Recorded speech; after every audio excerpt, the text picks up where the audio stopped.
আসসালামু আলাইকুম রহমতুল্লাহ। দুঃখজনক, খুব লজ্জাজনক, রামিস সাহেব হত্যাকারীর বিরুদ্ধে প্রমাণ থাকা সত্ত্বেও এখনো পর্যন্ত বিচার হয় না। তাহলে সাধারণ মানুষটা প্রশ্ন তুলবেই যে আমাদের বিচার ব্যবস্থা কতটা কার্যকর। যে অপরাধ করেছে, অপরাধী যদি শাস্তি না পায় তাহলে তার অপরাধ করার সাহস পাবে, বেড়ে যাবে তার। আমরা দায়িত্বশীলদের কাছে জানতে চাই, বাংলাদেশে যারা দায়িত্বে আছে, মাননীয় প্রধানমন্ত্রী, স্বরাষ্ট্রমন্ত্রী, আইনমন্ত্রী যারা দায়িত্বে আছে, তাদেরকে আমরা জানতে চাই আর কত রামিসা হারালে আমরা বিচার পাবো, আর কত মায়ের বুক খালি হলে আমরা সঠিক বিচার, ন্যায় বিচার পাবো, আর কত বোন ধর্ষিতা হলে আমরা সঠিক বিচার পাবো। দেশের মানুষ ন্যায় বিচার চায়, দেশের মানুষ ন্যায় বিচার চায়। আর কোনো রামিসার পরিবার কাঁদুক, এটা আমরা চাই না। আমরা সঠিক সিদ্ধান্তে সঠিক বিচার চাই।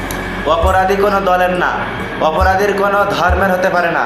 যিনি যে অপরাধ করেছেন, সে যে ধর্মের লোক হোক না কেন, যে দলের লোক হোক না কেন, তার শাস্তি পাওয়াই লাগবে, তার পাওয়া।